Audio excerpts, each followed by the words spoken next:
And the history of San Pedro is deeply intertwined with the U.S. military. In tonight's Look at This, our Desmond Shaw has the story of Fort MacArthur and the barracks that are still active today. We'll take a look at this huge area in San Pedro. This is the Fort MacArthur annex of the Los Angeles Air Force Base, and it's the last active remnant of a once massive military installation that protected Los Angeles for more than half a century. The wider Fort MacArthur was founded by the U.S. Army in 1914, named in honor of Civil War veteran Arthur MacArthur. He is, of course, also the father of World War II and Korean War hero Douglas MacArthur.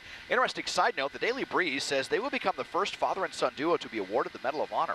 As World War I raged, the fort evolved into a training facility, and nearby hillsides were dotted with huge artillery cannons, a few of which still exist today as part of a museum in Angels Gate Park, which we've looked at before.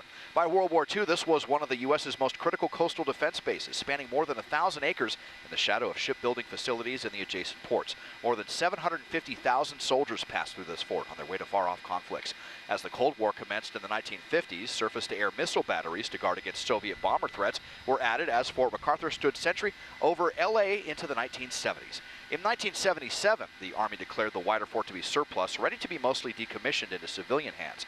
Large swaths were handed over to the city of Los Angeles and became Angels Gate Park and the Cabrillo Marina. But this part, which was once known as the Middle Reservation, was transferred to the Air Force in 1982.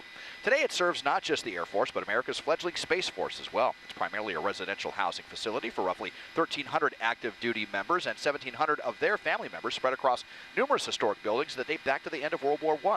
They also provide services here to the roughly 7,000 members of the Space Force who work primarily at the main base north of here in El Segundo. And I must say there are certainly worse places one could be stationed than on the coastal bluffs of San Pedro, replete with the history of one of the West Coast's most important military installations. Taking a look at the Air Force's Fort MacArthur Annex from SkyCal, I'm Desmond Shaw. And if you'd like Desmond to take a look at something interesting in your neighborhood, write to us at lookatthis@cbs.com.